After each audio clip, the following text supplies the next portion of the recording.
Hi hello welcome to Lakshmi ಮನೆ ಅಡುಗೆ. ನಾನಿವತ್ತು ಈ ವಿಡಿಯೋದಾಗ ಒಂದು ಹಸಿ ಆಲೂಗಡ್ಡೆ ಮತ್ತು ರವಾಣ ಯೂಸ್ ಮಾಡ್ಕೊಂಡು ವಡಾನ ಮಾಡಾಕತ್ತೀನಿ. ಈ ವಡ ಅಂತೂ ಜಾಸ್ತಿ ಎಣ್ಣೆನೂ ಕುಡಿಯೋದಿಲ್ಲ, ಹಾಗೆ ಕ್ರಿಸ್ಪಿಯಾಗಿನೂ ಇರ್ತೈತಿ ನೋಡ್ರಿ. ಇದಕ್ಕೆ ನಾವು ಉದ್ದಿನಬೇಳೆ ಎಲ್ಲ ನೆನೆಸ್ಕೋಬೇಕಂತನೂ ಇಲ್ಲ. ಈಗ ಇದನ್ನ ಹೆಂಗೆ ಮಾಡೋದಂತ ನೋಡ್ಕೊಂಬರೋಣ ಬರ್ರಿ. ಇಲ್ಲಿ ನಾನು 2 ಹಸಿ ಆಲೂಗಡ್ಡಿನ ಶೆಪ್ಪಿ ತೆಗೆದು ಇಟ್ಕೊಂಡೇನಿ. ದೊಡ್ಡದಾದ್ರೆ ಒಂದು ತೊಗೋಬೋದು. ಈಗ ಇದನ್ನ ತುರ್ಕೋಬೇಕಾದ್ರೆ ಹಲ್ಲು ಸಣ್ಣಗೆ ಇರ್ತೈತೆ ನೋಡ್ರಿ, ಆ ಕಡೆಯಿಂದನೇ ತುರ್ಕೊಳ್ಬೇಕು. ಆದಷ್ಟು ಸಣ್ಣಗನ ತುರ್ಕೋಬೇಕಾಕೈತೆ ನೋಡ್ರಿ.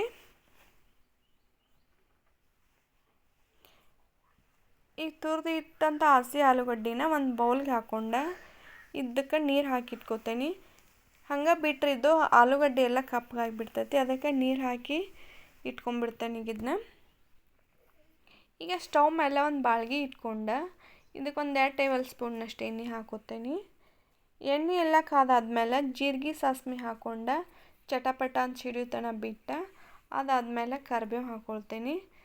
ಕರಿಬೇವು ಹಾಕ್ಕೊಂಡಾದ್ಮೇಲೆ ಒಂದು ಹಸಿ ಶುಂಠಿ ಮತ್ತು ಒಂದು ಹಸಿರು ಮೆಣಸಿನ್ಕಾಯಿ ಸಣ್ಣಗೆ ಕಟ್ ಮಾಡಿ ಹಾಕ್ಕೊಂಡು ಇದನ್ನ ಒಂದು 2 ನಿಮಿಷ ಹಸಿ ವಾಸನೆ ಹೋಗೋ ತನಕ ಫ್ರೈ ಮಾಡ್ಕೋತೇನೆ ನೋಡ್ರಿ.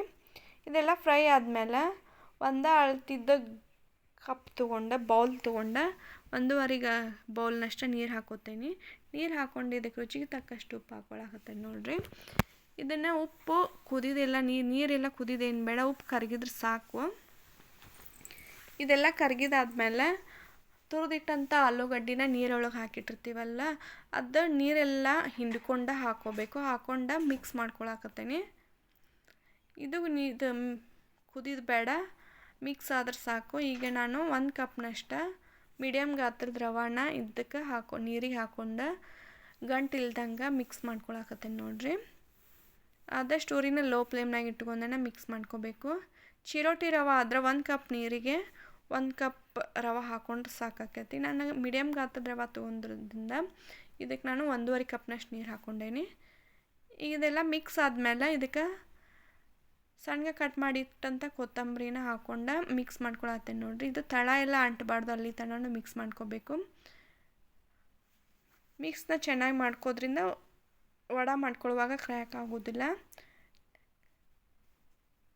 ನೋಡ್ರಿ. ಇದೆಲ್ಲ ಮಿಕ್ಸ್ ಆದಮೇಲೆ ಇದಕ್ಕೆ ನಾನು ಒಂದು ಪ್ಲೇಟ್ ಮುಚ್ಚಿ 1-2 ನಿಮಿಷ ಹಂಗೆ ಬಿಡ್ತೇನೆ. ಗ್ಯಾಸ್ ಆಫ್ ಮಾಡ್ಕೋಬೇಕು. 1-2 ನಿಮಿಷ ಆದಮೇಲೆ ಇದನ್ನೆಲ್ಲ ಈಗ ಇದನ್ನ ಒಂದು ಪ್ಲೇಟಿಗೆ ತೆಗೆದು ಇಟ್ಕೋಬೇಕು.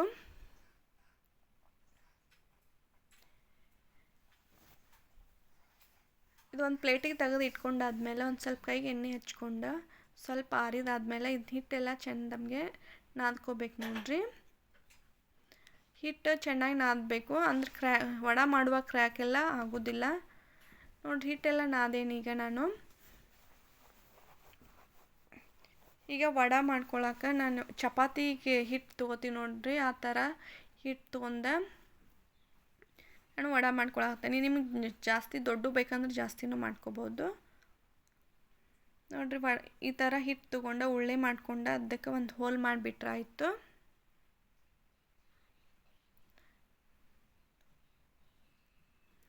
ಆದಷ್ಟು ವಡಾನ ಕ್ರ್ಯಾಕ್ ಇಲ್ಲದೆ ಇರೋ ಥರನ ಮಾಡ್ಕೋಬೇಕು, ಅಂದರೆ ಜಾಸ್ತಿ ಎಣ್ಣೆ ಹೀರೋದಿಲ್ಲ.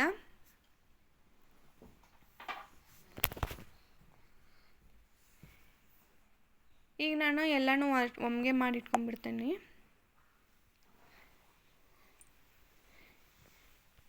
ಈ ವಿಡಿಯೋ ಯಾರು ನೋಡತ್ತೀರಿ ಫಸ್ಟ್ ಟೈಮ, ಪ್ಲೀಸ್ ಸಬ್ಸ್ಕ್ರೈಬ್ ಮಾಡ್ಕೋರಿ. ಸಬ್ಸ್ಕ್ರೈಬ್ ಮಾಡ್ಕೊಂಡು ಅಲ್ಲೇ ಪಕ್ಕದಾಗಿರೋ ಬೆಲ್ ಐಕನ್ನ ಒತ್ತಿರಿ, ಅಂದರೆ ನಾನು ಹಾಕುವಂಥ ವಿಡಿಯೋಗಳ ನೋಟಿಫಿಕೇಷನ್ ನಿಮ್ಮ ಫೋನಿಗೆ ಬರ್ತೈತಿ.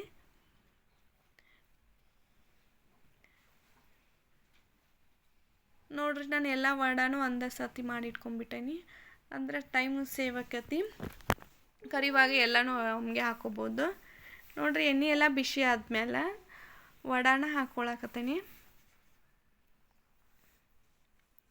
ಆದಷ್ಟು ವಡಾನ ಸ್ವಲ್ಪ ಗ್ಯಾಪ್ ಬಿಟ್ಟನ ಹಾಕೋಬೇಕು. ಇದು ರವೆ ಆಗಿರೋದ್ರಿಂದ ಅಂಟು ಸಾಧ್ಯತೆ ಜಾಸ್ತಿ ಇರ್ತೈತಿ.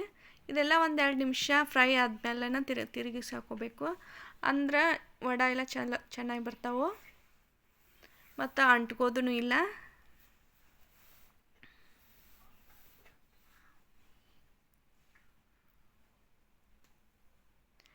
ಇದರದ್ದು ಕಲರ್ ಎಲ್ಲ ಚೇಂಜ್ ಆಗುತ್ತಾ ನಾನು ಫ್ರೈ ಮಾಡ್ಕೊಂಡ್ರೆ ಸಾಕು. ನೋಡ್ರಿ ಇದ್ರದ್ದು ಕಲರ್ ಪೂರ್ತಿ ಎಲ್ಲ ಚೇಂಜ್ ಆಗೈತಿ. ಫ್ರೈ ಮಾಡ್ಕೊಂಡೇನಿ, ಜಾಸ್ತಿ ಎಣ್ಣೆನೂ ಕುಡ್ದಿಲ್ಲ.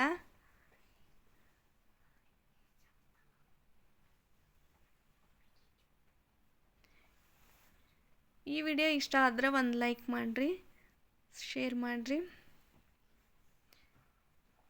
ಈ ರೆಸಿಪಿ ಹೆಂಗಾಗಿತ್ತಂತ ಒಂದು ಸತಿ ಟ್ರೈ ಮಾಡಿ ಕಮೆಂಟ್ ಮಾಡಿರಿ. Thank you for watching.